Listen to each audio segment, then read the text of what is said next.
Well, thank you very much, ladies and gentlemen. I'm deeply honoured to have been asked to share my thoughts in the form of this year's Stephen Murray Smith Memorial Lecture. And I only hope my musings live up to the high standards represented by the legacy of one of Australia's greatest intellectuals. And my thanks to the Murray Smith family, friends all, for this opportunity.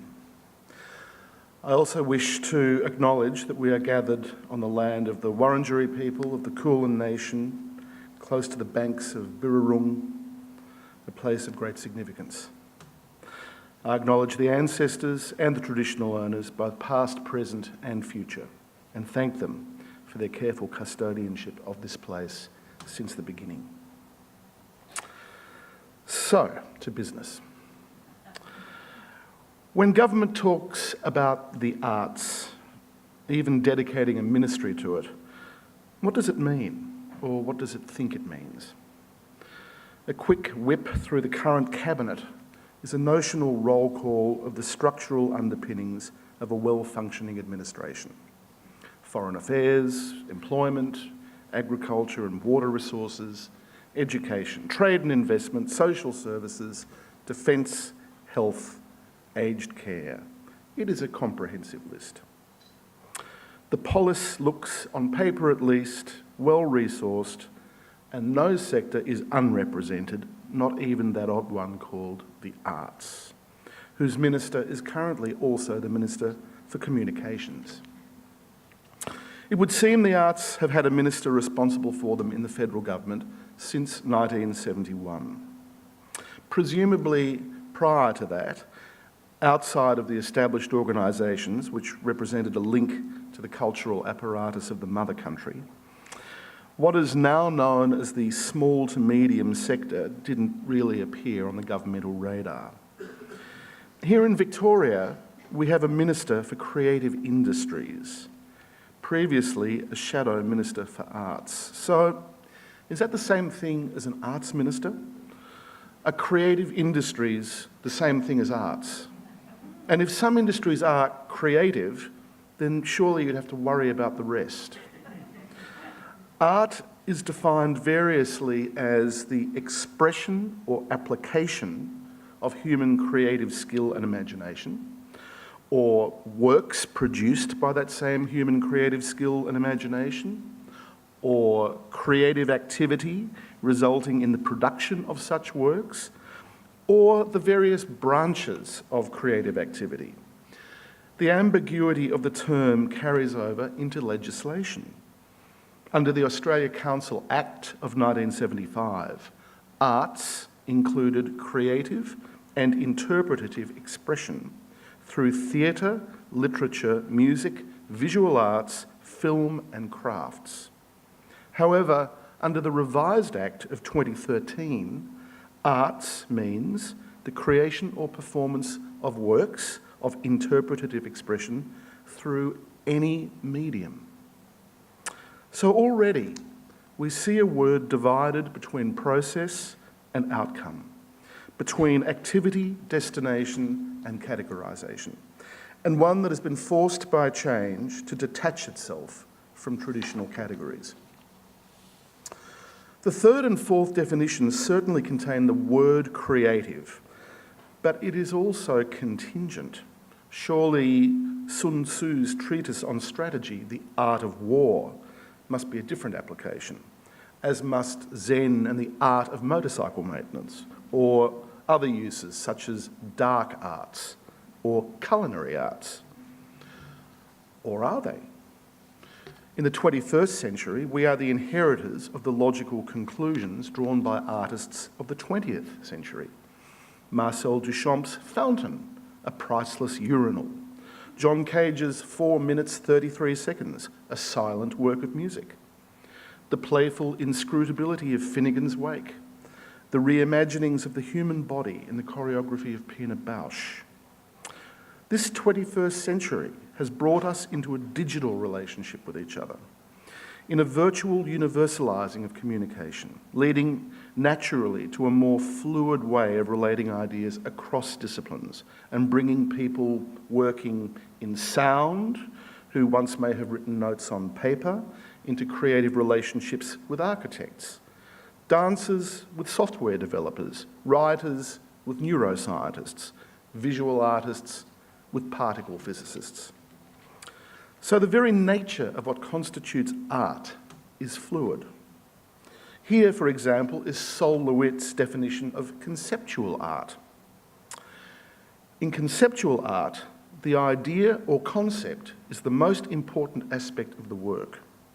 When an artist uses a conceptual form of art, it means that all of the planning and decisions are made beforehand, and the execution is a perfunctory affair.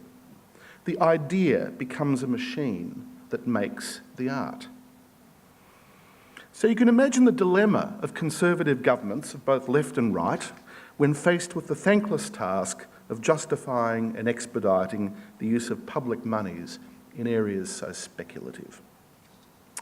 What I wish to share with you today are some thoughts around a narrative that positions this relativistic and therefore hard to define world within a broader view of nation building. A narrative both compelling and perhaps peculiarly Australian. It questions some of the premises of the power structures that underpin so-called high art and champions process over finished work, whilst by no means undervaluing the concept of the work itself, as that concept remains, in my view, the only credible benchmarking system for art that we possess. Please regard this speech in the manner of a jazz performance. Theme, improvised variations, theme, coda, bar, as in drink. Theme. The reaction to former Arts Minister Senator George Brandis's surprise attack on the Australia Council in 2015 was interesting, in that it revealed some of the structural pressures and weak spots across our arts ecosystem. Somehow it is hard not to believe that Brandis must have known that the response, while spirited in some quarters, would be fractured enough to at least allow his basic premise to survive, that the Australia Council, the national funding and advisory body, should not be the only avenue for aspirants to approach government cap in hand. For a while back in the early 90s, I was the chair of the music committee of what was then the Performing Arts Board of the AusCo. And I remember well the animus directed at us by aggrieved composers who had received multiple rejection slips. There was a feeling in some quarters that rather than delivering funding through a fair system of peer review, we were effectively engineering artistic direction by proxy, at arm's length. I can honestly say, though, there were genuinely robust exchanges around the table, representing a broad range of views from advocates of tonal music, their adversaries, the new complexists, community advocates, folk musicians, improvisers and sound artists. In fact, I remember Lyndon Terracini, now the Director of Opera Australia, throwing paper aeroplanes in my direction during particularly spirited debate. That was a quarter of a century ago.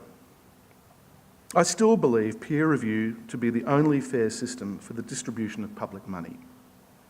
And I believe that in spite of the bureaucrats' occasional tendency to back a favourite, the culture of the Australia Council genuinely lives up to its stated aspiration to support the unimagined along with the reimagined. To return any centrality of funding power directly to the minister and his immediate circle of advisors necessarily locates it within a political paradigm, an ideologically driven set of assumptions about arts practice that are seen to be in step with the government of the day. When Brandis referred to excellence, he was politicising a value concept, essentially representing in his ministerial power the evaluation and arbitration of the term. Good sense prevailed and there has been a partial back down, but it was a near-death experience. It gave state agencies an opportunity to prove their value. quite successfully in Victoria's case. Arts funding, in the broadest sense, must necessarily represent the spirit of the times: fluid, connective, interactive, and that other word, what is it again? Agile. The response divided the arts world into a binary of haves and have-nots, itself a reflection of an entrenched funding system, whereby the flagship organisations, mainly made up of the former ABC state symphony orchestras, state theatres, opera and ballet companies, are largely quarantined from the peer review system, an anomaly that promotes on the one hand a more stable funding environment, but on the other prevents peer critique of their output. According to Senator Brandis, these organisations represent the great audiences. And as a result, the so-called small to medium sector, those of the less than great audiences, was made to carry the can. This was social Darwinism at its most naked, as already under-resourced individuals and companies who are pushing it to acquit grants before they can begin the process of begging for more, were collectively punished. I say collectively because looking down the list of casualties versus lucky winners in the resultant truncated grant round, it was hard to celebrate when your very worthy peers were getting the chop. This was the very interference in our fragile creative ecology which the Australia Council had been accused of, except in this case it was far more violent an intervention. The AusCo did a good job in maintaining dignity under fire, but there is no doubt that its board and management were caught flat-footed, another casualty of the culture wars that have driven our nation far, far to the right of where any pluralistic society should ever be. It's easy to mount an assault on a divided target, especially when that target exists at the mercy of ministerial discretion. It's even easier when it is presumably unclear to a broad cross-section of the public that government investment is necessary in the arts, or the creative industries, if that is the appropriately rationalised, palatably post-industrial term to apply to the sector.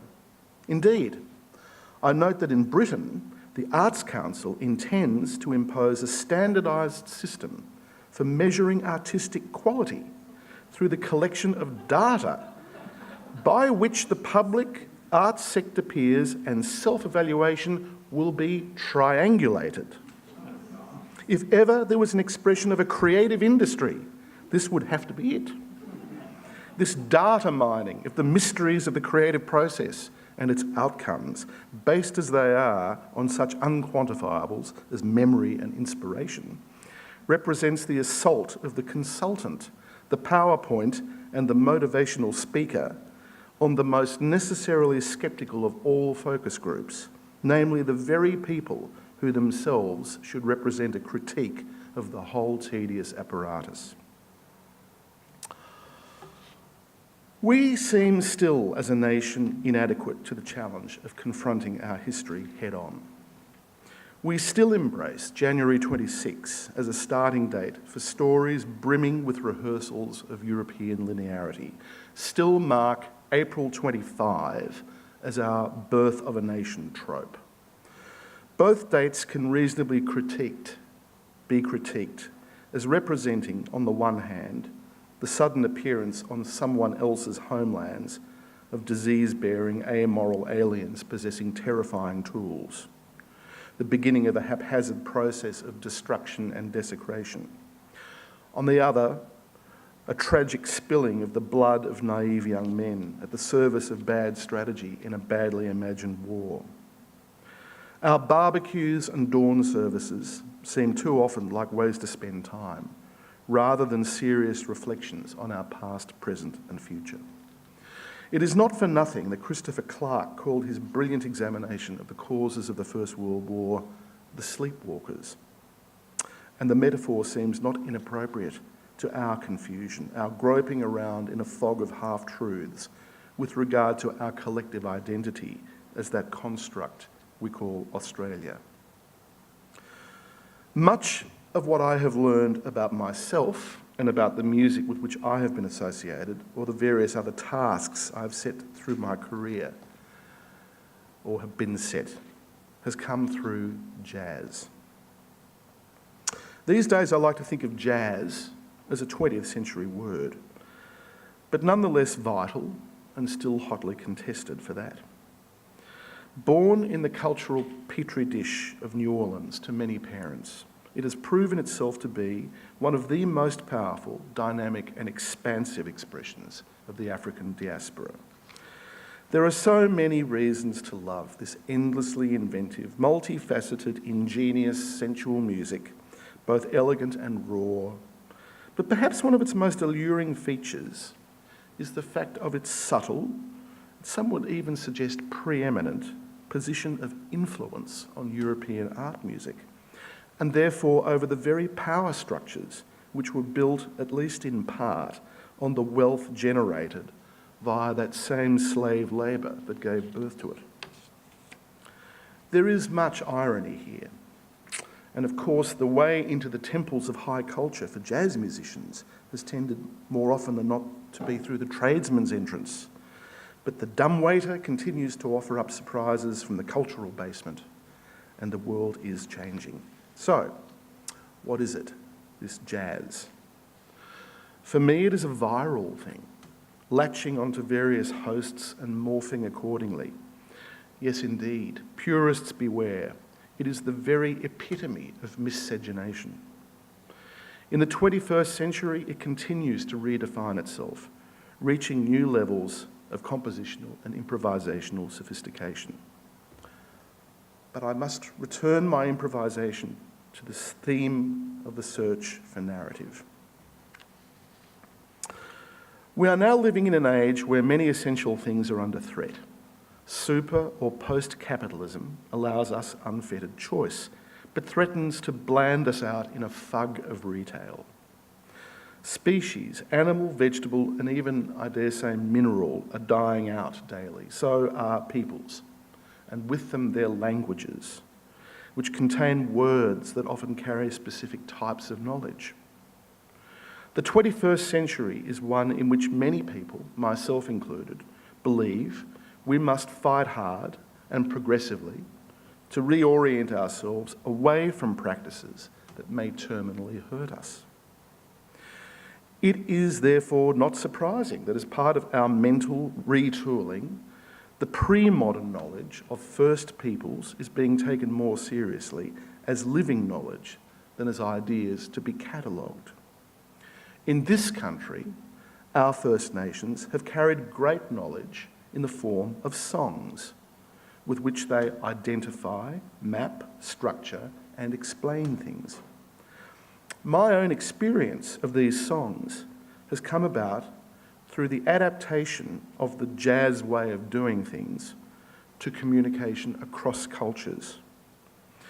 Coming from a musical culture that champions the idea of improvisation, I work on the premise that, released from musical text, improvisers are able to use their ears and willingness to converse musically to begin a process of non-verbal communication that may lead to a different kind of mutual understanding, where a level playing field stands a far greater chance of being realised than in more patriarchal modes of interaction.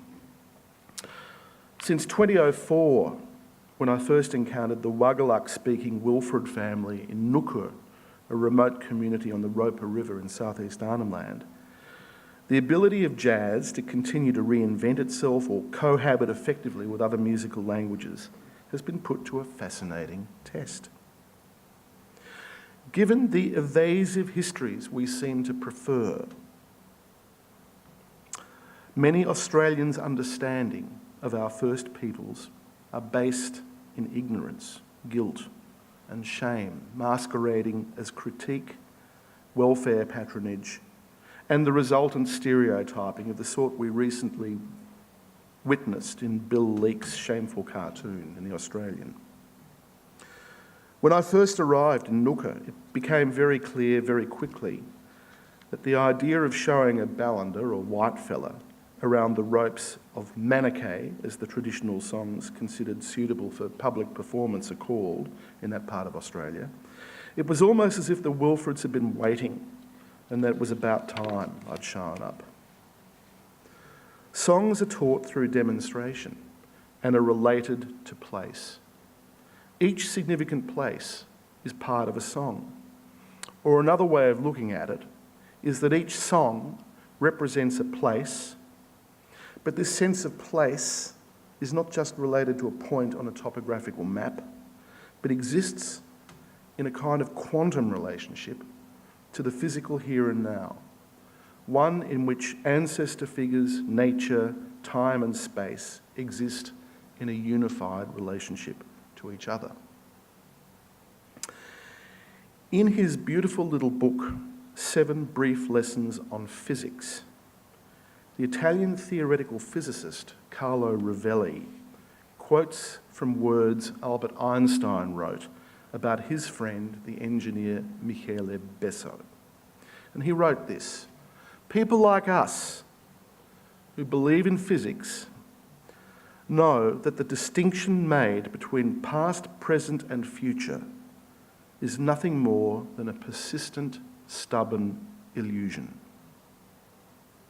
In the songs I have learned from the Wilfrids, each performance is a wormhole through which a measureless eternity comes tumbling, in which every word has multiple and deep significances. The word raki, for example, meaning the string made from strips of bark and woven into a dilly bag for food collection, also means the web that binds together all things.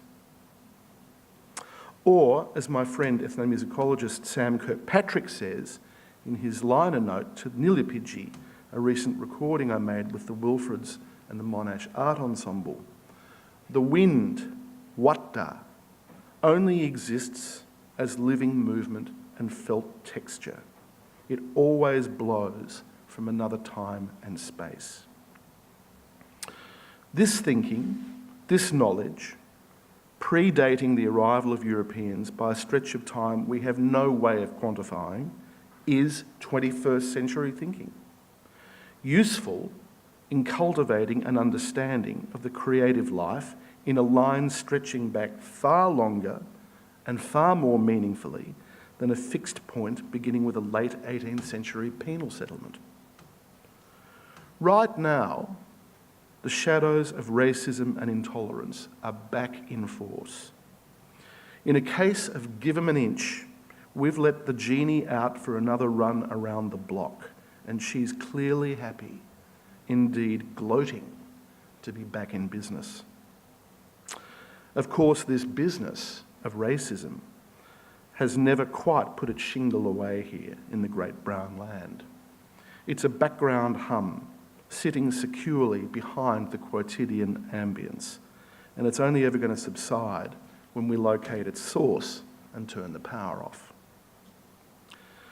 As inheritors of the oldest artistic traditions on the planet, themselves the expressions of the highest concepts, increasingly backed up by the latest speculative thinking about the nature of the universe, we are in a good position to develop a 21st century narrative about art and its value. Just as chefs are thinking about the nature of the food we eat and how we might use new thinking and scientific rigour to return to a mass agriculture free of the toxic effects of industrial fertilisers or the dangers of genetically modified food. Just as architects and engineers are thinking about sunlight, wind and water and how to design buildings that best harmonise with their environments, so we artists can think of ourselves as a national resource that reflects truths both old and new about this very old piece of the earth and the various people who've lived here. We can see ourselves as an indivisible part of a living, breathing organism, part of the nation's bloodstream, rather than as an expression of the welfare state. We can also contextualise our work within and around the facts on the ground, that humans have lived here, have thrived here, in fact, for at least 50,000 years at current estimates. That the European arrival, being what it was, has resulted in the nation being what it is, for better or worse. That we have to collectively come to terms with that, and that we need now to look at who we are, imagine where we're going, and reach out to the people around us as both subject and object of the stories we wish to tell. Back to jazz.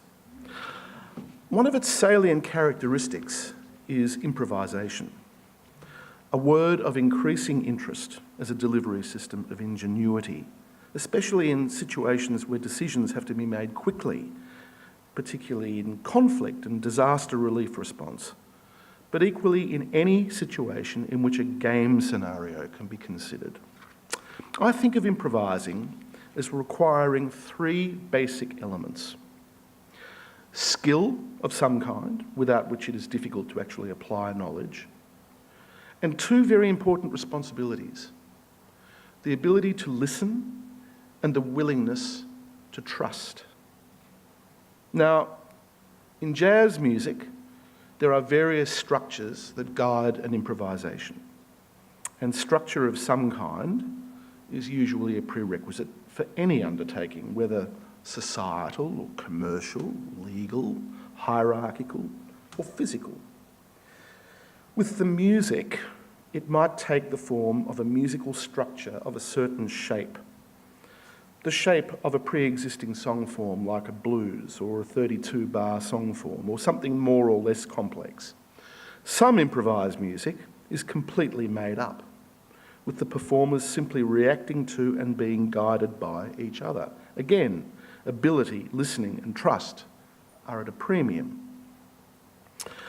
Now, one of the biggest developments in jazz happened around 1960, when some musicians made perfectly coherent music without reference to preset forms, but simply played a theme and then let the rest pretty much take care of itself.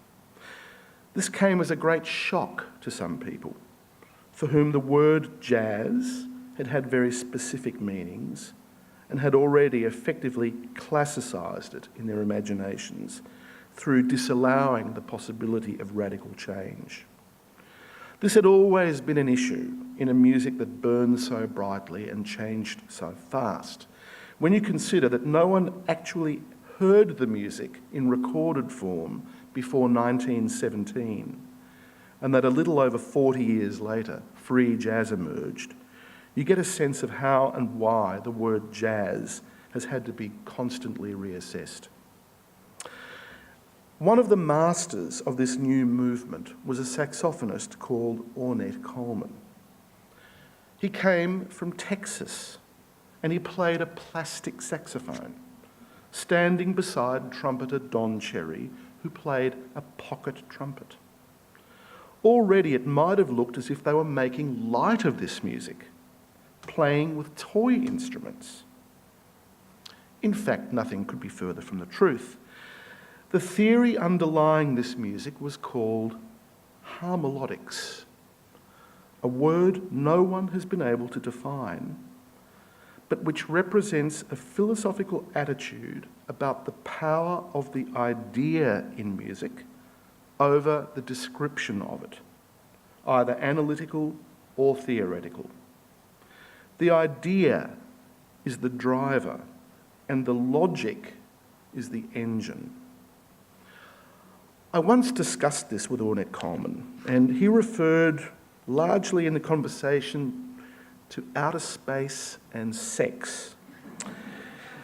Yet there was something about the gentle flow of his words that backed up one of the claims of harmolodics, which is to champion an individual logic itself as necessary to musical outcomes, especially where improvisation is involved.